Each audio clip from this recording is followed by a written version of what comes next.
सुंदरपुर नाम का एक जंगल था। जंगल में एक खूंखार चील रहा करता था। वो चील बहुत ही दुष्ट था। वो अपनी भूख मिटाने के लिए हर रोज किसी न किसी बच्चे को मार डालता था। पूरे जंगल में खूनी चील का मानो आतंक था। सभी पक्षी उससे बहुत डरते थे। वहीं दूसरी ओर जंगल में रानू नाम की एक चिड़िया रहती थी। रानू का बहुत अच्छा दोस्त काला कौवा था। एक दिन दोनों साथ बैठकर बातें कर रहे थे। अरे कैसे हो कालू भैया?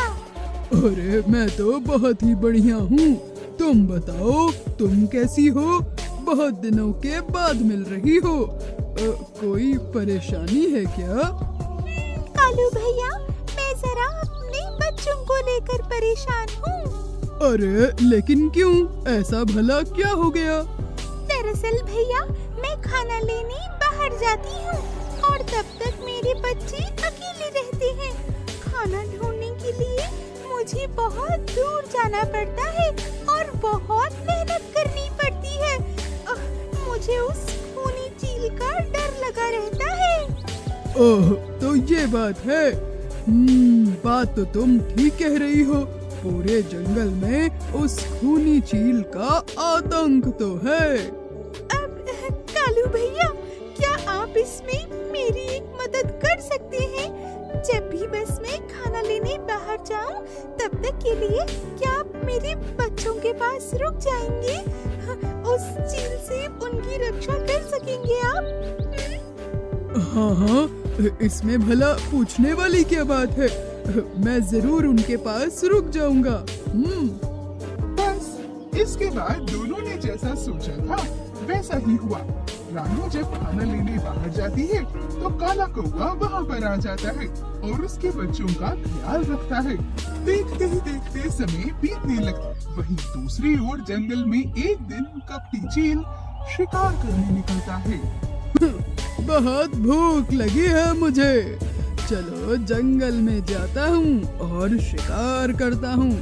कब से ताजा मांस खाने को नहीं मिला।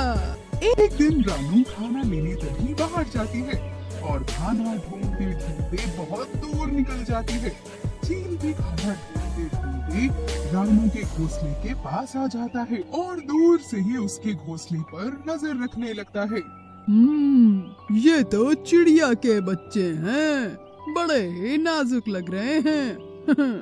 इन्हें तो खाने में बहुत मजा आएगा। अरे लेकिन ये काला कौवा यहाँ पर क्या कर रहा है? जो भी हो, आज ये चिड़िया के बच्चे मुझसे नहीं बचेंगे। इन्हें तो मैं खा कर रहूंगा। ऐसा बोलकर चील काले कौवे और बच्चों के पास आ जाता है। चील, वहीं रुक जाओ। मेरे होते हुए तुम इन बच्चों को कुछ नहीं कर सकते। दूर हटो इनसे। अरे लेकिन काले कौवे, ये तुम्हारे बच्चे थोड़ी हैं। फिर मुझे क्यों रोक रहा है? अरे मेरे नहीं तो क्या हुआ? ये मेरे दोस्त के बच्चे तो हैं और वो मुझ पर पूरा भरोसा करके ही यहाँ से निकली है खाना लाने के लिए। मैं किसी भी हाल में तुम्हें इन्हें खाने नहीं दूंगा, समझा? अरे तो मैं तुम्हें मार के फिर इन्हें ले जाऊंगा। और ऐसा बोलकर चील काले कौवे पर हमला कर देता है। दोनों लड़ाई करते हैं और चील कौवे को मार मार कर घायल कर देता है और नीचे गिरा देता है और दोनों बच्चों को लेकर वहाँ से चला जाता है। थोड़ी देर में रानू जब वापस आती है तो देखती है, अरे कालू भैया, आपका ये हाल किसने किया? और मेरे बच्चे वो कहाँ गए? कौन ले गया उन्हें?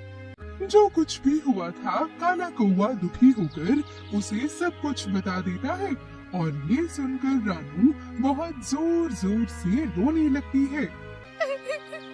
वो कपटी चील मेरे बच्चों को पता नहीं कहाँ लेकर गया होगा।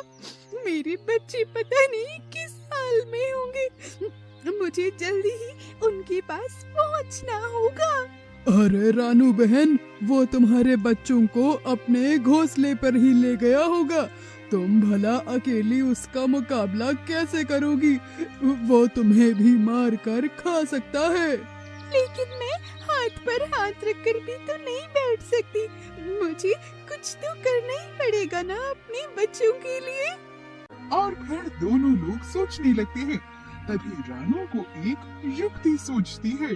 अब कालू भैया, मेरे पास एक युक्ति है। बस मैं जैसा कहती हूँ आप वैसा करते जाइए। ऐसा बोलकर रानू युक्ति अनुसार चील के घोंसले की तरफ चली जाती है। काला कौवा भी रानू की बताई हुई जगह पर चला जाता। चील का घोंसला एक बड़े से पेड़ पर था। चील वहाँ बच्चों को ले जाया करता था। देखो बच्चों, तुम देखने में ही कितने स्वादिष्ट लग रहे हो। मन करता है कि सबको एक साथ खा जाऊं, लेकिन ऐसा नहीं करूंगा।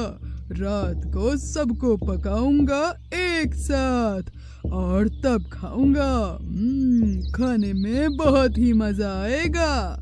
इतनी देर में तभी रानू वहाँ पहुँच जाती है। चील सुन, मेरे बच्चों को छोड़ दे, वरना तुम्हें इसकी बहुत बुरी सजा मिलेगी। छोड़ मेरे बच्चों को, छोड़। ऐसा सुनकर चील जोर जोर से हंसने लगता है। तुमको तो मैं एक ही झटके में खा जाऊंगा।